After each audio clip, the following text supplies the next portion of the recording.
नमस्कार दोस्तों, स्वागत है आपके अपने channel study hub RP study hub में।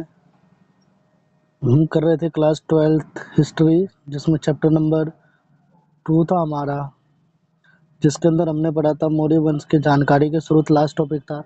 आज हम करेंगे इसमें मौर्य वंश की प्रशासनिक स्थिति। तो मौर्य वंश की जो प्रशासनिक स्थिति है वो बहुत ही एक अच्छी थी और एक सोच मतलब योजनाबद्ध तरीके से बनाई गई थी।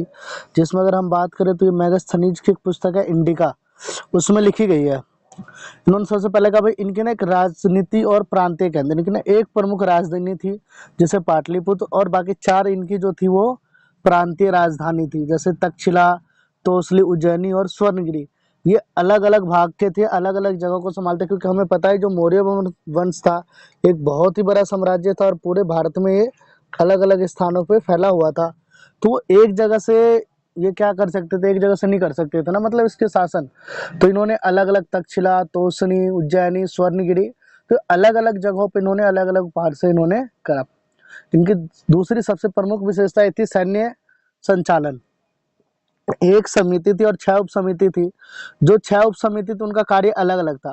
प्रथम का कार्य था नौसेना का संचालन करना, दूसरे काम था यातायात और परिवहन और खान पान का संचालन करना, तीसरे पैदल सैनिक, चौथे का काम था अश्व सेना, पांचवें काम था रथरोही और छठे का काम था हाथियों का संचालन करना। तो इसमें क्या था, सभी का जो अलग अलग कार्य थे, तो इससे क्या था इनकी सेना और ज्यादा मजबूत हो रही थी। सब अपने अपने हिसाब से अलग अलग कार्य कर रहे थे। नेक्स्ट टॉपिक आता है अशोक सम्राट धम। जो धम है भाई, ये धम सम्राट अशोक ने कलिंग के युद्ध के बाद, जब उसने कलिंग के युद्ध लड़े थे, तो उसने उस युद्ध में जब उन्होंने देखा वहां पे कि भाई लोग क्या है पूरी तरह से वो हो गए हैं कि भाई लोग अपने आप को ढूंढ रहे हैं, जो उनके माता पिता अपने बच्चों को ढूंढ रहे हैं, लोग अपने परिजनों को ढूंढ रहे हैं। वो खून देख के ना उसका हृदय पिघल गया और उसने क्या करा, अपने हथियार वहीं रख दिए 261 विषय, फिर उन्होंने धम को अपनाया। धम से पूछा जाता है तो उसमें कहते हैं धम की प्रमुख शिक्षा, कहते भाई अपने से बड़ों का आदर करना, गुरु का और बुद्ध का आदर करना, अपने छोटों और दास गरीबों के प्रति स्नेह प्यार की भावना रखना, सभी धर्मों का सम्मान करना, आदर करना, साधु साध्वी का सम्मान करना, राजा को अपनी प्रजा के प्रति उदारता की भावना रखना चाहिए, क्योंकि जो संसार का निर्माण है वो लोगों द्वारा ना कि भगवान द्वारा। अब उस समय इतने लोग पढ़े लिखे नहीं होते थे और अशोक पहला राजा था जिसने अपने जो अभिलेख है अपने अभिलेख में लिखवाए थे उन्होंने, और उसने अखंड भारत बनाया था। और उनके जो अभिलेख की जो भाषा है, कई बार भाषा पूछ लेता है कि अशोक के अभिलेख की भाषा क्या है, तो भाषा है प्राकृतिक और पाली। अशोक के अभिलेख की जो भाषा हुआ है प्राकृतिक और पाली, और वही लिपि पूछता तो आप कहोगे ख्रोष्टी लिपि। धम महामात वे लोग होते थे जो धम्म की शिक्षा का प्रचार प्रसार करते थे, उनको अशोक द्वारा नियुक्त थे ये। इनका काम केवल ये था कि ये जाएंगे और लोगों को धम्म के बारे में बताएंगे। नेक्स्ट, कई बार प्रयाग परिस्थिति से पूछ लेता है।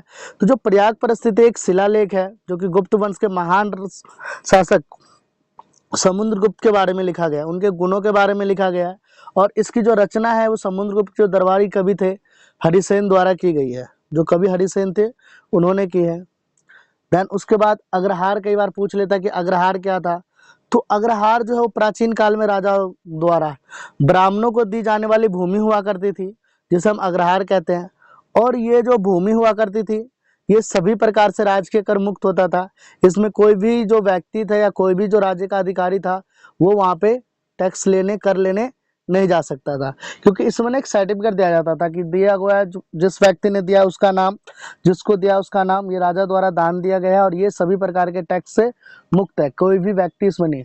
कहा जाता है जो सबसे पहले जो भूमि दान में दिया था वो महिला थी प्रभावती गुप्त। प्रभावती गुप्त जो समुद्रगुप्त की पुत्री थी और वकटक साम्राज्य की रानी थी। तो लोगों का मानना है कि हो सकता है कि ये रानी थी इसलिए इन्होंने इनके पास जमीन थी, क्योंकि उस समय हमारे समाज में महिलाओं को संपत्ति रखने की अनुमति नहीं थी।